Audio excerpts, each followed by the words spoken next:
Hello, everybody, and welcome to episode 44 of the Capitalist Corner. I am your host, Mark Pellegrino, and also the chairman of the American Capitalist Party, along with my esteemed co-host and co-chair of the American Capitalist Party, Michael Liebowitz, who also has his amazing show called The Rational Egoist. If you're not watching it, you should be watching it not right now because you're busy watching us, but immediately after you see us, go turn on his show because he has great content, and he's got to be, in my opinion, a top-notch podcaster that should be up there with Joe Rogan soon. So, Michael, do you have any new guests or any new shows coming out that we should be aware of? Well, today I have out an episode where I interviewed Kyle Brown. He's a motivational speaker, and the episode is just out, and it's all about how standing still is not an option. You are either going forward or you are going backward. Thomas Hogg says he did not hear the intro, that the audio lagged. So, well, I don't know. That happens, Ray says. We'll go with that. That happens. It does happen. I waited for a couple of seconds like we're supposed to before, and somehow it didn't work. But maybe I'll just wait a little bit longer, and you'll watch our faces here, our empty pusses as we wait for the time to click down. So, Michael, I'm disturbed always by the news that you give me. I have to wake up to these articles and wonder what is wrong with the world today. Well, we actually know what's wrong with the world today. I think Ayn Rand helped us with that. So it seems like Minnesota Governor Tim Walz has been out on the campaign trail, basically trying to generate support for the Democratic Party, and he's acting as if he's the philosophical mouthpiece for the party. And this is rather surprising for a sitting governor. You'd think he should take more time to deal with the problems within his own state. And if I were the governor, I would, of course, be taking the state out of everybody's lives in Wisconsin, or Minnesota. That's not what he seems to be doing. He seems to be pitching for the Democrats, trying to gin up the base and trying to find a path forward. Now, in his description of what it is the Democrats need to do, and in his attempt to decipher what the problem is in the Democratic Party, he says a lot of things that I wanted to deal with point by point. Now, this is from the Epoch Times, which is a conservative publication, but I think one of the more honest news outlets out there when it comes to just the straight news. And it starts out like this. We're going to go through it point by point. I want to see what you folks, aspiring capitalists out there in the audience, think. Before I go, remember to hit the like button, please. It likes the algorithm when you do that. And also, any commies on board, please. I invited a commie I was arguing with actually yesterday to come on board the show. He, of course, claimed he had to work. Which in another tweet he said, one of the terrible things about humanity is that the working class is forced to work to survive, which I thought was quite a funny quote. Anyway, Minnesota Governor Tim Walz, former vice presidential candidate, told the Democratic Party voters in South Carolina on May 31st that their party had lost its way and needed to revive its identity. As Democrats prepare to challenge for control of the Congress, the governor and governorships in 2026. Now, this is true. They are adrift.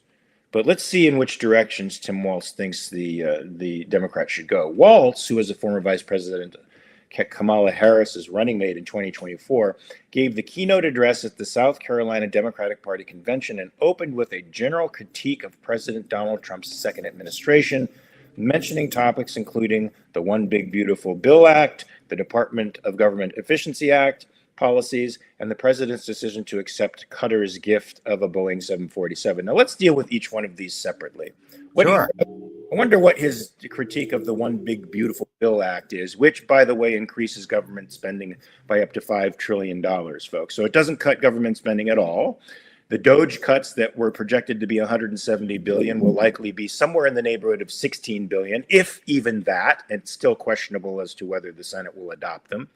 Josh Hawley, of course, complained that he has to make sure that there are no cuts to Medicare, Medicaid, or any of the entitlement programs going forward. So if the Republicans were supposed to represent fiscal responsibility, it ain't in the big, beautiful bill.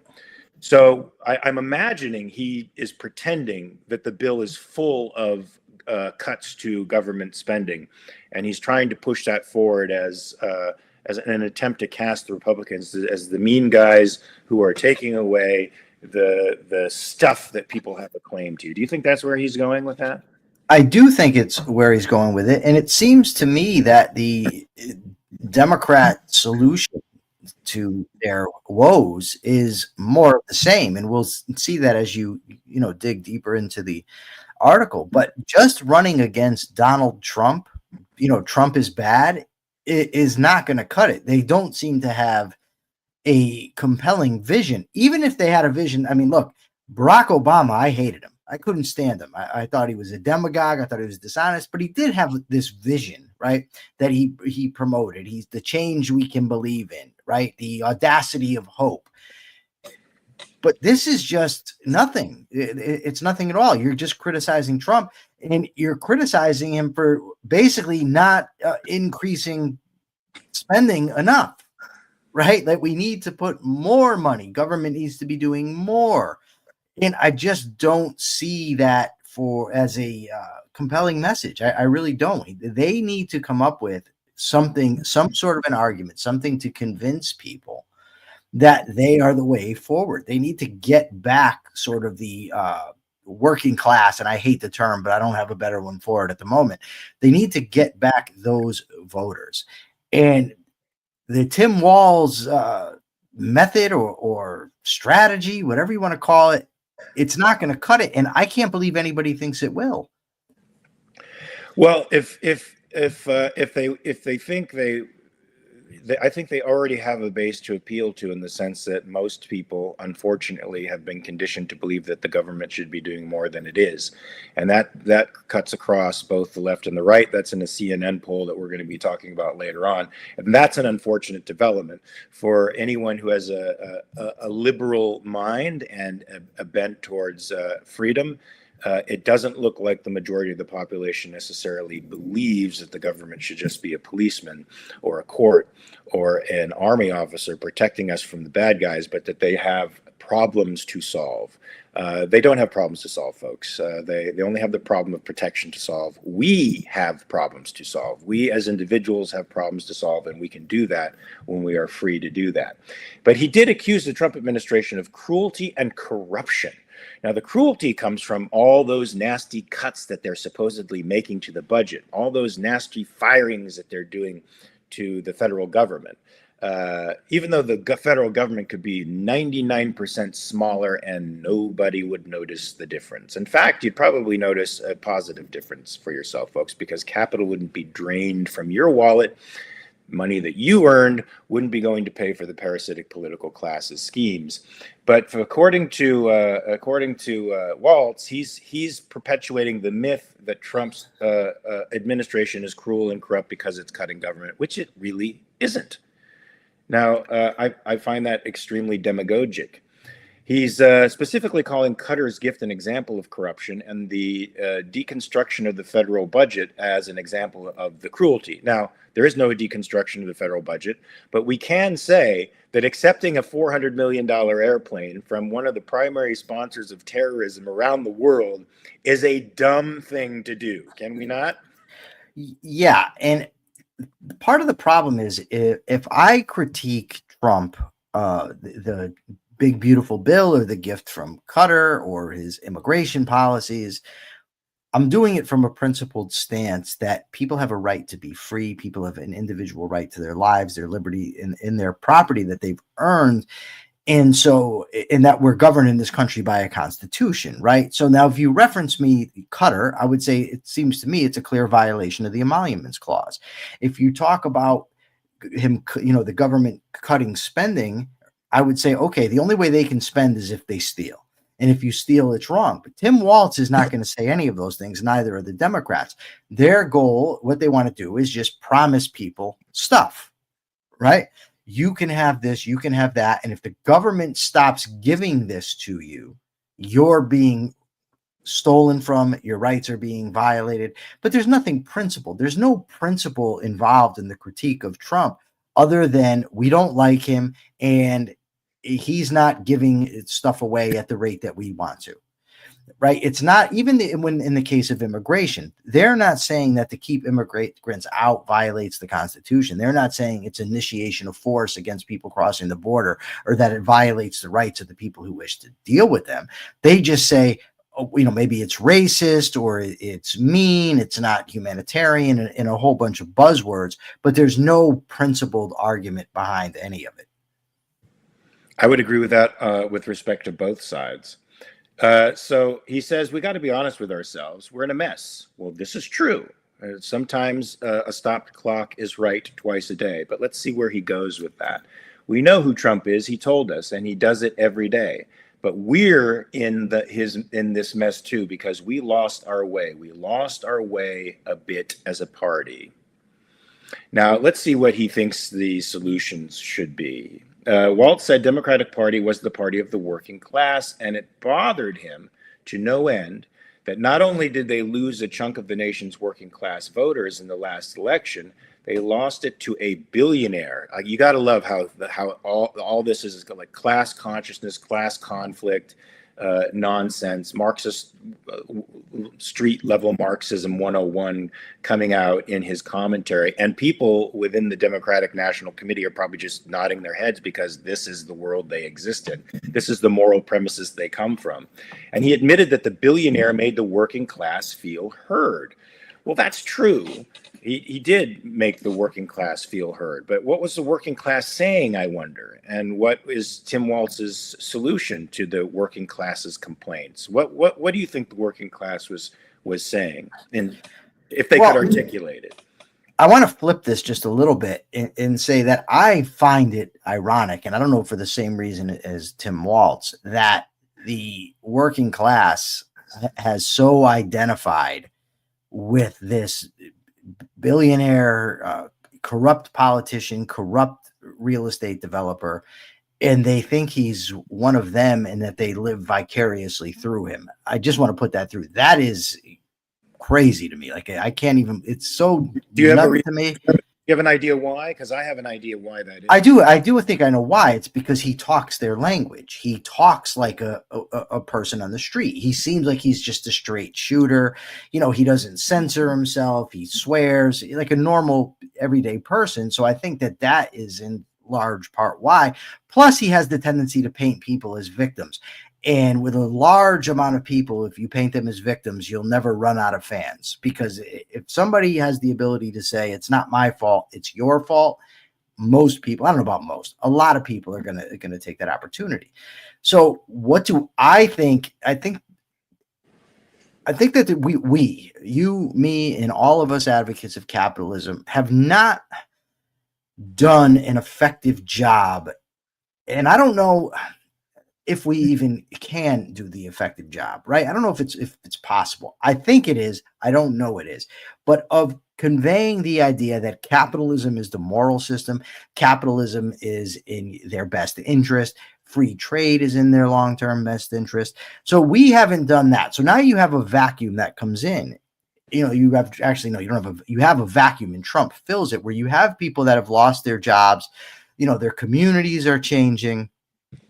And instead of demonstrating why that's a good thing, why creative destruction is in everyone's long-term interest, Trump comes along and says, I will bring it back to where you want. I will basically put us back in the 1950s. That is, because for so many people, that is the ideal. Even Paul Krugman, in his book, The Conscience of a Liberal, went back to the 50s as sort of this idyllic America where, your middle class people were thriving. You had the two kids, the dog, the fence, whatever. You know what I mean? And because people have created that as the ideal, and then you have someone that's promising to restore it, that is appealing. People generally don't like change. I know I don't, right? I mean, I know change is good. Not all change, but I know that in order to grow, change is necessary. But when things change from my routine of what I'm doing, I get annoyed. So, when your whole lifestyle changes, I understand why people get upset with that.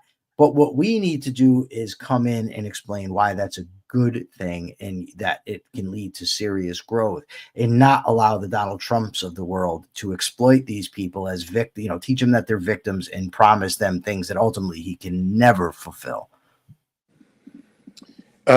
Okay, so we got a little bit of TMI here in the chat, but I'm going to say it, Michael, just because it busts your balls. I agree with Michael. I hate change, which is why I admire that he doesn't change his underwear more than twice a week.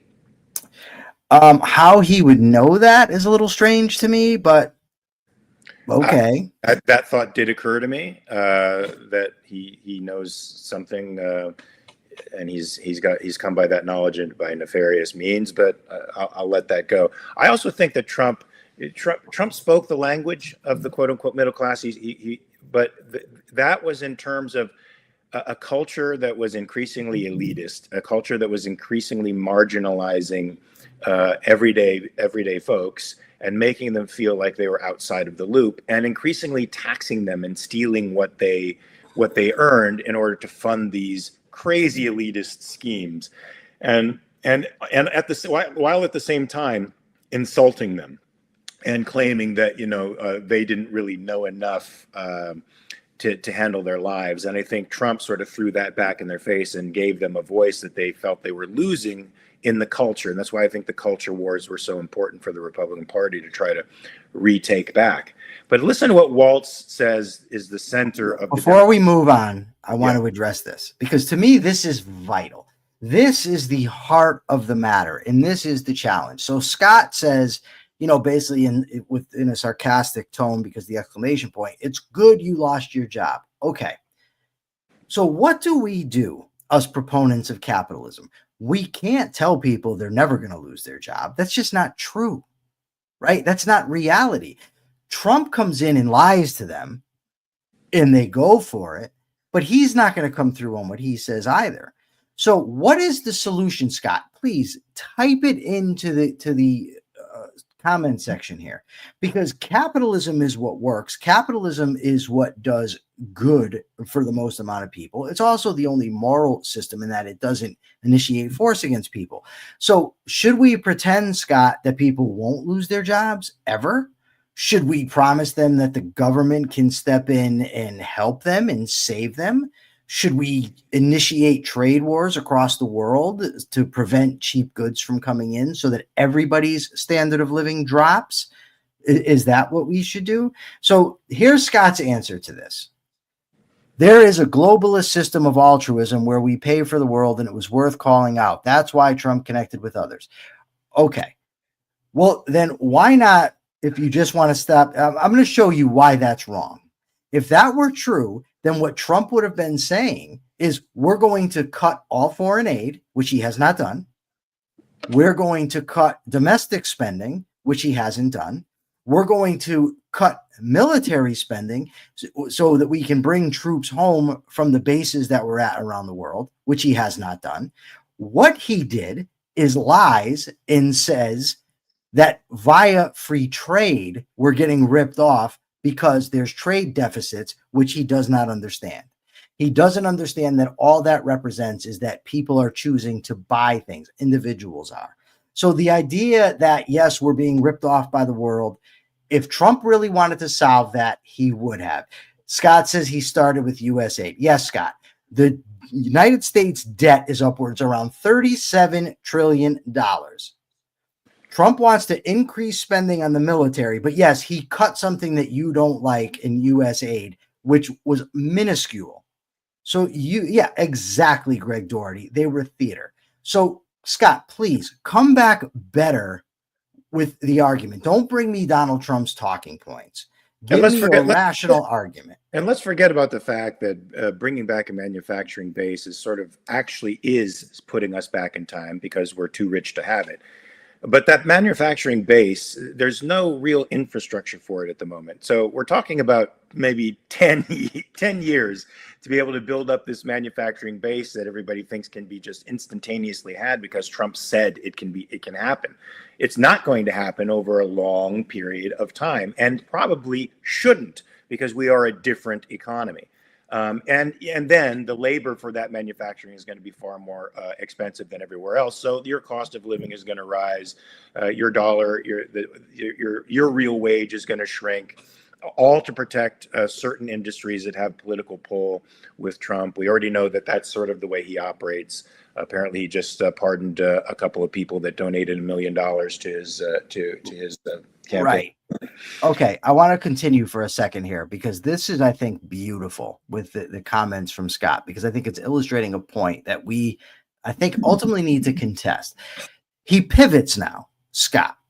Note that earlier he said that the world is ripping us off and Trump is going to stop that. That's why he appealed. When I then pointed out how Trump hasn't stopped us getting ripped off, the ways he thought we were getting ripped off, we weren't.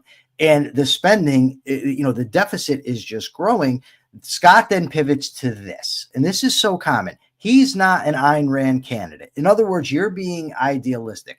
Okay, how about if he was a Bill Clinton candidate, right? Because Bill Clinton balanced the budget. So what if he was just a Bill Clinton candidate with a Republican Congress? What if he was even a Ronald Reagan candidate? Because I think if Ronald Reagan had a Republican House and a Republican Senate, he would have pushed for spending cuts. Maybe a Barry Goldwater candidate even. These certainly were not Ayn Rand candidates, but they at least stood for something beyond grievances. They at least advocated for capitalism. Trump doesn't. Trump doesn't do any of those things. And the main point, and Mark, I think we really, really need to hammer this home. The things that Trump is saying are going to fix the problem he's naming will not fix them. Tariffs are not a solution to anything. Absolutely. Pressuring the Fed to lower interest rates is not a solution to anything. Expanding the deficit, not a solution to anything. You know what is the solution, Mark? Tell us what the solution to yes, this problem is. The solution is to fully implement capitalism, which means to take the state out of economics, make them the protector of individual rights and property. The only party that does that is the American Capitalist Party, which you can find at americancapitalistparty.org. You can join, you can donate, you could be a part of the change. Let's get out of the duopoly, folks. They're both statists. They're both essentially, they just differ in the things they want to control, but they do not believe that the individual should have moral agency and control their own lives. The Republicans don't believe you should have control over your body and your ethics. The Democrats don't believe you should have control over your property, but you can't live with either of those things missing from your life. You need your body, you need your ethics, you need your property, you need them all to fully implement your life. And the only party that actually advocates for that is the American Capitalist Party, folks. So be a part of the dream, man. If you want the American dream to be accessible to you, what is the American dream? It's the potential to realize your goals. It doesn't mean that you will realize them, but the potential is there. No one will stand in your way. At least no state bureaucrat will stand in your way and prevent you from realizing your goals.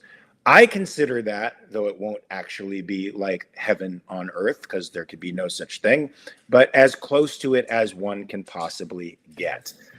Walz continues. Mark, hold on. I'm going to drive you crazy. I'm sorry, but this to me is so wonderful.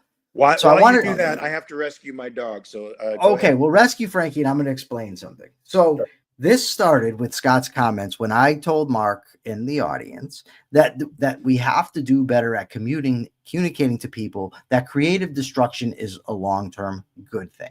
So initially, I'm talking about how to communicate and how to bring people over to capitalism. That was the first thing. Scott jumps in and he says, yeah, it's great to lose their job, right? So now the first thing we're going to argue about, or should be arguing about, is whether or not creative destruction is a good thing and how to communicate that. So then we got in, but Scott didn't do that. Then we got into what was Trump's appeal. Scott points out and claims that Trump is identifying all these problems about getting ripped off. So then I point out how Trump is not doing these things, how his policies actually go opposite these things. Then Scott says, well, he's not Ayn Rand, which I never said. But what we are trying to do is bring people over to the ideas of Ayn Rand. That's what we're in the communication business for, is to bring people over to capitalism. So pointing out Trump isn't Ayn Rand is irrelevant, and it's also not a defense of Trump. So when we point that out, Scott now jumps to, it's been 4 months.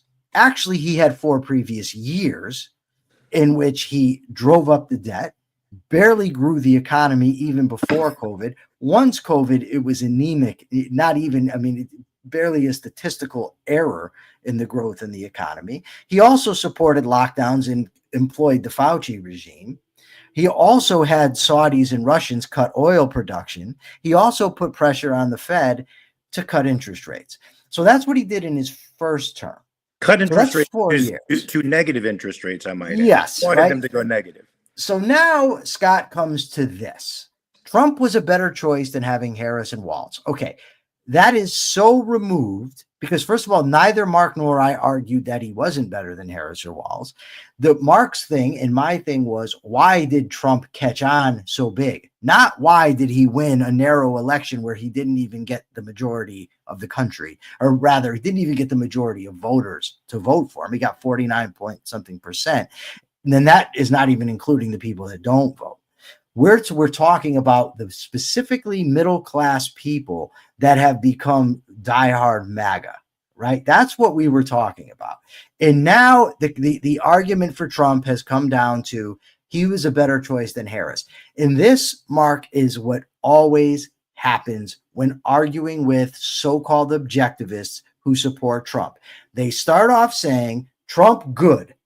And as you poke holes in it, break him down and show that he's not, it then comes to, well, you have to make a choice. Okay, so then why not be honest and say, look, this guy sucks, but they suck worse.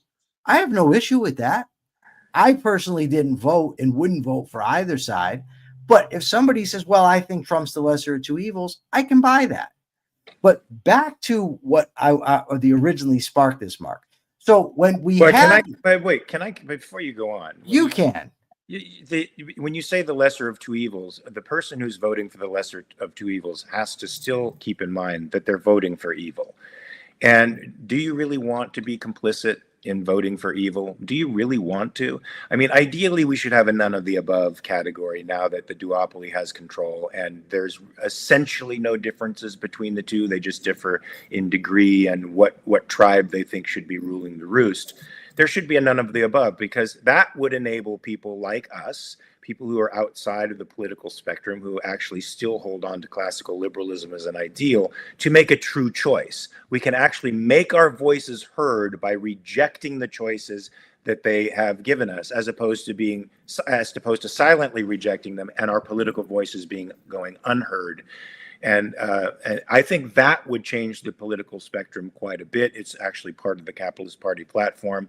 You know, the none of the above would definitely be a check on the political premises that both parties have, because they're going to want to maintain power. And once they start seeing for themselves in election results that they don't in fact have a mandate from the voters, in fact, they have the opposite, that a huge swath of voters actually don't believe that either of them can do the job that they want done. They're going to have to start course correcting. In a way, the Democrats are attempting to find a compass, some form of moral compass that they think will be amenable to the American public. That's not really the way moral compasses work, to be honest with you. It's not about sticking your finger in the air and seeing what the people think.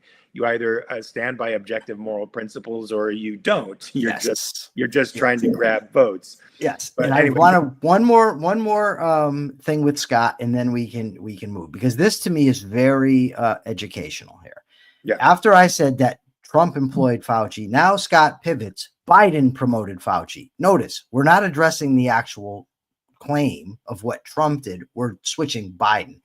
Then he says this, and this is very, very typical. It's not removed unless one is in a rationalistic bubble. Yes, Scott, I read Understanding Objectivism also. I know that what Leonard Peikoff talks as rationalist syndrome. I know what it is. That's not this. Maybe learn what rationalism is before you come in and start accusing people of it. Rationalism has to do with reasoning from definition to definition without connecting your concepts to reality. That's not what we're doing. So then Scott finally says, I have no need to say the person I'm voting for sucks to prove my second-handed worth to the both sides crowd. Okay, yes, we've also all read The Fountainhead. We're well familiar with what second-handedness is, Scott. Employing the language doesn't make it so. My point was that we should be honest in what we're doing. Honest meaning a first-handed relationship to reality and identifying it as such.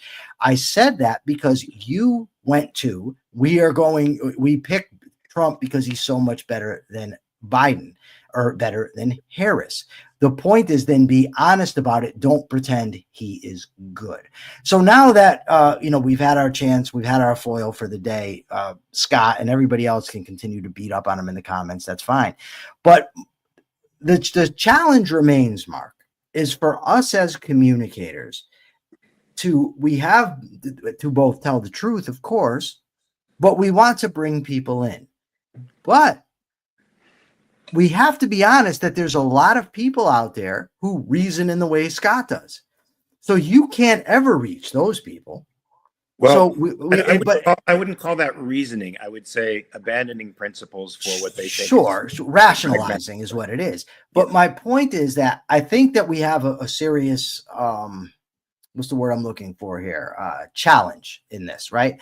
Because it's vital that we point out bad candidates. It's vital that we point out irrationality wherever we find it, especially when it's tribalism that's ruining the country. But we also want to try to bring people in, and we don't want the people that are capable of being reached to feel insulted by what we say. And so this is a very, narrow path, a tightrope that we have to walk. And I think it's realistic because there are people that voted for Trump who aren't bad people, who aren't irrational. They just went for what they thought was the best for the country and with the lack of better options. So that's our challenge, I think, going forward for us and for everybody, is to be able to call out evil, criticize irrationality, and still bring people in. Not an easy task, my friend. Well, look, we are not the anti-party. We're not the anti-Trump party. We're the pro individual rights party. We're not the anti-person party. We're the pro-life party, in the sense that we are always fighting for human values and for human life, which we know are best preserved and promoted by an unswerving stance towards individual rights and property protections. That is what the capitalist system does, folks. It promotes human life.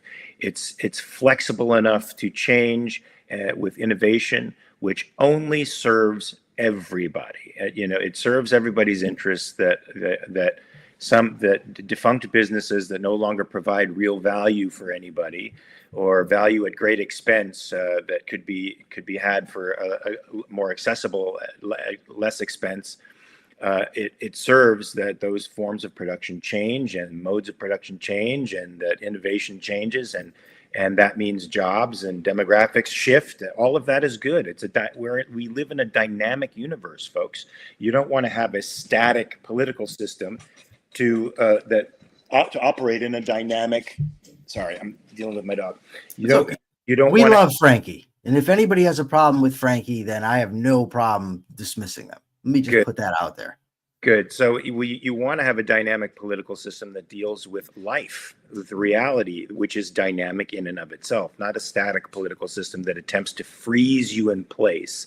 There's nothing good about that. There might be something good for immediate groups of people that are assisted by the stagnation, but everybody else is hurt by it. So I'll go with protecting rights and the danger of freedom, in that your potential may not be realized, but it certainly has more of a chance of being realized in an atmosphere of freedom than one in which there are total controls, where somebody else really has the power over your moral agency. I choose moral agency. Walz goes on to define what makes the Democratic Party the Democratic Party, and this is what I think he thinks they have to get back to. He says these things as if they're virtues. The Democratic Party created Social Security, one of the biggest drivers of our debt right now. a fake account that's really, just a direct consumption tax where the youth are essentially subsidizing the old, and the youth who are poorer than the wealthy rich are being subsidized. It's quite a backwards pyramid scheme that anybody would be arrested for. In fact, Bernie Madoff was arrested for doing what they're doing in Social Security right now.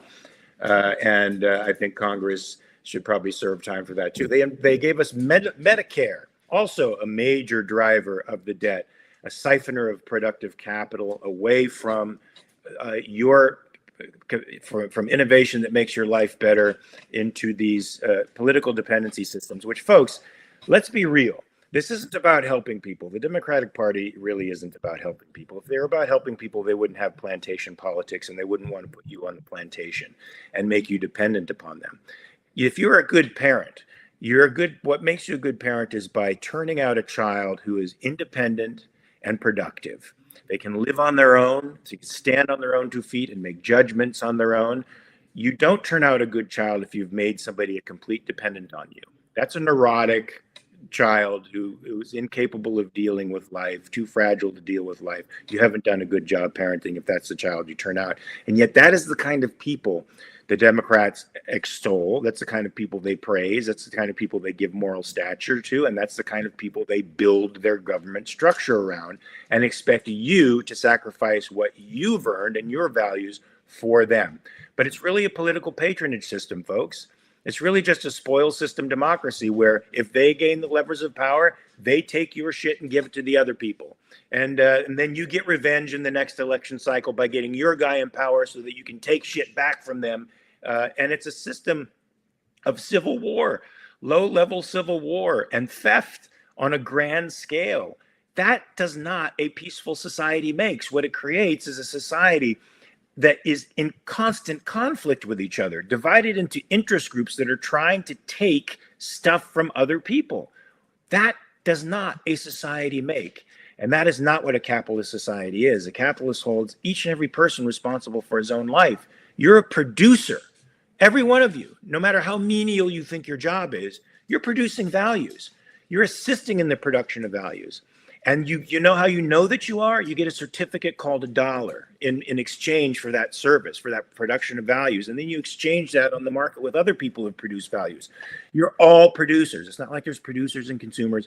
You're all producers exchanging with one another in a great system called the division of labor with money, which was one of the greatest inventions in humankind. It gave us the capacity to indirectly trade and directly trade with each other instead of barter. It was an advancement in our lives, and capitalism makes those advancements possible. So it's the DNA of the Democratic Party is working for the people. I don't consider theft working for the people. I don't consider stealing their money to subsidize programs that create dependency working for the American people. I don't call unions working for the American people. I don't call cartels that are subsidized by the government working for the American people. I call freedom working for the American people. That's what works for the American people. Leaving them alone, letting them have what they've earned, and letting them spend what they've earned as they choose, according to their own values. That's what works for the American people. That's what makes them richer. That's what makes them happier. And that's what leads them to peaceful coexistence with each other, because their lives aren't had at the expense of another person. You can go ahead and comment on that. I have to rescue my dog again. You have to go rescue your dog, but I don't even know the next point. All right. Well, we got a conversation about animal cruelty going on in the chat. I hate animal cruelty. I'll come out and say that and not take a controversial stance on the subject. But yeah, the idea that the Democrats want to help people, in my mind, welfare is simply stealing from some to breed dependence in others. It's bad for everybody. Whatever short-term benefits there are to the people on it are eviscerated by the long-term consequences of the policy. So what do we got? Think of the premises of that, though. That their whole moral premise is that human beings are helpless and can't get by on their own. They need help. That's their moral premises. Not that people are generally independent and can do and can do for themselves, but that everybody is in some sense handicapped. And I think that is a condescending view of humanity. And it shows in their behavior, as if the parasitic political class is indispensable to our lives. No, they are not indispensable to our lives. In fact, they make our lives infinitely more difficult. Just look at how much of our capital, how much of the working man's money is going to have to be siphoned out of his wallet to pay for these schemes that the government keeps pushing out there, to pay for even Trump's $5 trillion addition to the national deficit. They're robbing you, folks. They're not indispensable to you. In fact, the people who are elected in Washington should matter little to you. In a free society, elections would not affect your life one way or the other. It's just the stewards who are standing at the gate, protecting us from the bad guys. So long as they respect individual rights, it doesn't matter who's in office. Who's the president of the United States should not matter to you. It shouldn't. And in a free society, it really wouldn't. But it so affects us nowadays because we, the American people, have handed over our moral agency, our power, our very power to the people in Washington. We've told them, look, we're children. We can't control ourselves. Left to our own devices, we're gonna mess up the room. We're gonna do bad things to each other because we're savages. We're little savages. And so we need you, the philosopher kings of the world, to look out for our long-term interests for us. Will you please do that? No, thank you. That's not the way human beings are. Please have a more elevated view of humanity. And capitalism has a more elevated view of humanity, which I think is more representative of what humanity actually is. All right. You wouldn't know that by watching the news, because the news gives us the worst in the world. But I think it's more true that people generally need to act virtuously in order to live well. Yes. Now, Walz also doubles down on DEI, right? Yes. Let's see what he says here. He says that's the DNA of the Democratic Party. In other words, these programs. We also used to have the competency to get the basic stuff done, which just means interfering with the American people's lives more and making them codependent on government, like helping you find meaningful work. See, that's not the job of the government, but see, they think you're a dependent. They think you are handicapped in every way. They're your superiors and they need to help you. Living in safe, secure neighborhoods. Well, that is the partly the role of government, but also the role of people making sure that they live in safe places and sending your kids to good schools. Now, that once again is not the role of government. And we don't need you hand holding us. We don't need you telling parents what the appropriate curriculum is for a school. That's for the parents to decide for their children, not for you, Tim Walz. And I don't trust you with that capacity at all, until we somehow strayed from that North Star, the North Star of controlling everybody's life, hand-holding the American public, and acting as if government is your father, taking you through the steps of life and providing you with the values that you can't otherwise provide for yourself. Now, what a dim view of humanity that is. What a sick, disgusting view of humanity as crippled and incapable of handling itself. I know people who truly are handicapped and deal with pain every single day of their lives, who are some of the most heroic people I've ever seen. Catherine is one of them. She deals with pain every day of her life, yet still maintains a heroic vision of the world, really, really tries to make herself a value and produce value out there in the world under super hard conditions like that. And if people aspire to that way of life, to that outlook, that perspective, that moral premise, how much better would the world be? In addition to thinking, I don't want to mess with other people's lives. Let me just stay out of their lives and assume that they can handle it on their own unless they ask me otherwise, right? So here he says, but right here, right now, while Trump and the Republicans are showing the working class that what they truly look like, we've got an opportunity to be their champions again. They have never been the champions of the working class. This is a myth. This is a myth. Favoring unions, which just create labor cartels and knock people out of work, unemploy people, favoring minimum wage laws, which just unemploy people, particularly minorities, favoring laws that fuck with prices.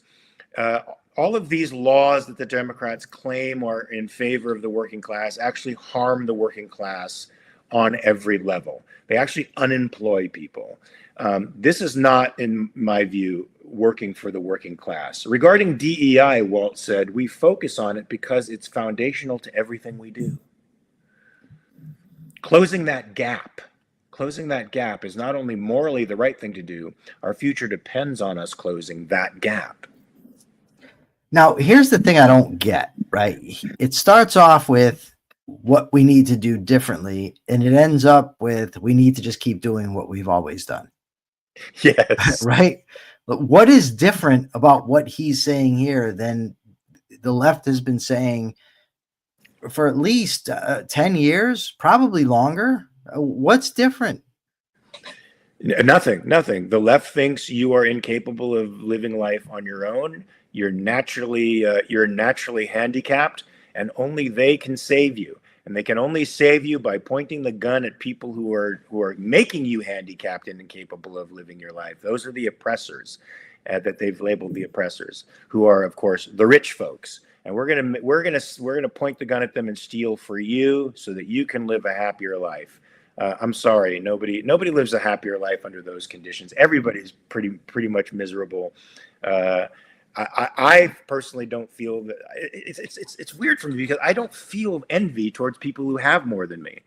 I don't feel envy towards people who are better than me. I actually like them. I actually like seeing the contrast. I actually enjoy the challenges that people who are better than me at stuff force me to challenge my own premises. They force me to challenge my body, my strength.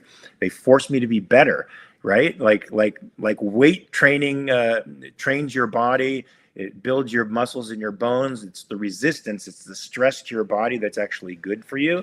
Well, the same thing when you contrast somebody, when you work with somebody who's better than you, you're just going to get better. Plain and simple. There's nothing to fear. There's nothing to envy. You're made better by it. I'm made better by an Elon Musk being so energetic and innovative and inventive. I'm made better by Jeff Bezos, who can get products to me cheaply and now has an economy of scale and can even buy products more cheaply. And he's raising my standard of living. What the fuck is wrong with that? That's a good thing. I don't even have to go to the grocery store if I don't want to. It just gets delivered right to my door. Mark, you can quote me on this. Yeah. Nothing the fuck is wrong with that. Good. Nothing the fuck is wrong with it. In fact, an ideal state of affairs as far as I'm concerned. As for immigration, he highlighted deportations and said the Democrats have an unshakable responsibility to ensure that no one, regardless of their status, goes without due process and the rights to the rule of law. Now, there again, we have the stopped clock being right twice a day. This is, of course, true. Everybody who comes into the United States falls under the protections of the Constitution. They are therefore, they cannot be deprived of life or property without due process of law.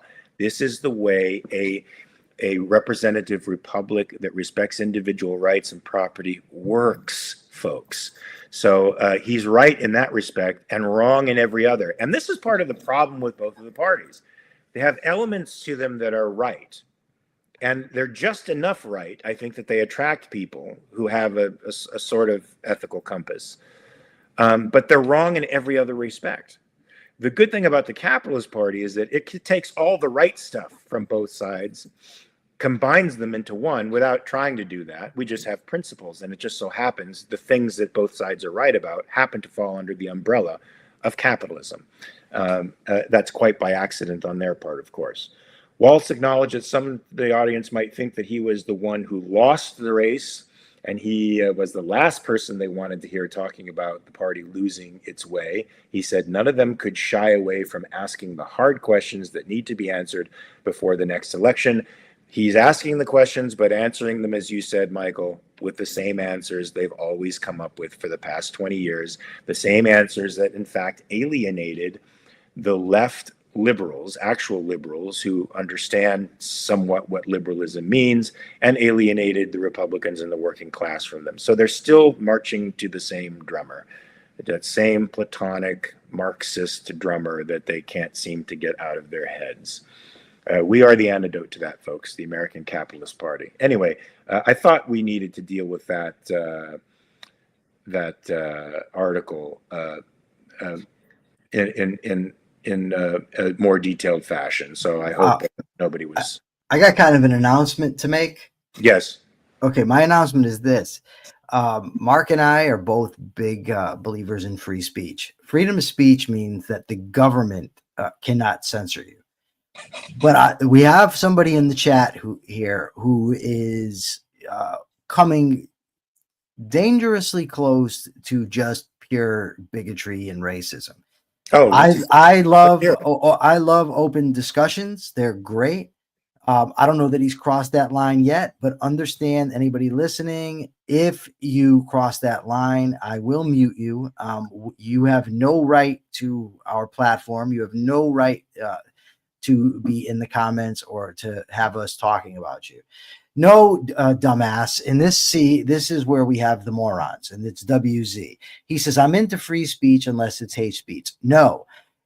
I'm perfectly think that you should have the freedom to say what you want to say without having the government come and arrest you or stop you from saying it. You have the right to say any idiotic thing that you'd like. You do not have the right to our platform. And if it's hate speech to call a racist nationalist a dumbass, then I plead guilty. Yeah, WZ, I suggest you get better informed as to what the First Amendment protects. It protects us from the government. It doesn't protect us from other individuals. If we have a platform, which we do right here, we are perfectly free to censor your ass in any way that we want to. We can kick you off our platform, or we can continue a dialogue with you. That's the exercise of free speech. Because why? Because we're not infringing on your rights. Because you can go to another platform and you can say the same things, and perhaps that platform will accept the stupid things you say. But we don't have to. And so, is he a conservative? Is that what it is? Is he a conservative? He was here the other day. He's very anti-immigration, and immigration's ruined the world. And he says here, I'll read this to you because this is what got me thinking. He says, so if you believe we are all individuals and our genetics do not really matter in regards to how we live our lives, how do you explain what has happened to a city like Paris? Now, this is such a dumb take that it doesn't even, like, I don't even want to condescend to address it. It's just idiotic to look at a group of people and say, wow, look, genetics, like, that's not science. That's not how it works. Which tells me that we're dealing with somebody who is engaging in just his own blatant prejudice and has nothing to do with wanting to learn, which is why I will mute his comments if he keeps it up, because I want people to come in here. You can disagree. Look, I was the first one to say Liquid Zulu was in here the other day. He's an anarchist who calls himself an objectivist. I couldn't disagree with him on that more.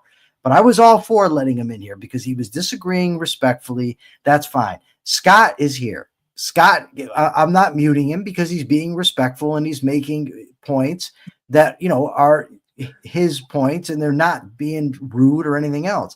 But if you're going to come in here and start talking about genetic determinism and pointing to what you consider to be undesirables, you're bounced. Their house, their rules, not censorship. Yes, Race, you were right. I'm just scrolling through his comments right now, but I'll deal with those later. So our old friend from the American Communist Party posted something from The Onion. The title from The Onion was, "Holy shit, man walks on fucking moon." You got to love The Onion. But the guy's name is Noah Krakovich, and he is a pseudo-intellectual who works in the interests of the American Communist Party. And we've been sometimes rivals, but he has since muted me because he doesn't really know how to answer any of the questions that I pose to him, or he doesn't really know how to answer any of the contradictions that I point out in his arguments. But he did say this about the Onion article. He posed an actual question, and I'm sure it's serious from his perspective. Was the moon landing real? Now, of course, there's a great deal of skepticism, and there always has been, about the moon landing. But I reckon that this is a guy who promotes Soviet technology, thinks the Soviets were the first in everything, especially in space, which they were, but then we quickly surpassed them. But the fact that we landed people on the moon and the Soviets weren't able to do that probably gets under Noah's skin a little bit. And so he would like to rewrite history in the same way that he's rewriting Mao's history and Stalin's history. Right. As great guys, great innovators, and people who single-handedly industrialized both poor countries in a generation. So now he wants you to suspect that the moon landing wasn't possible. It was just a ruse by the capitalist pigs in power to make the world think that they were superior to the Soviets at the time, but they in fact probably didn't do it. Well, Noah, I got news for you. It happened. It not only happened once, it happened multiple times, my friend. Americans set foot on the moon multiple times, and we're going to go to Mars before the Soviets does. I love when Candace Owens, I think she was talking to Bill Maher, and she says, then why haven't we ever gone back? First of all, that's not an argument, because so I've been to Washington, D.C. I haven't gone back. So does somebody say, you've been there? Why haven't you gone back? Why haven't we? Yeah, but we have gone back. But this, I guess, just shows you how your level of thinking, where it is when you are trying to promote communism, right?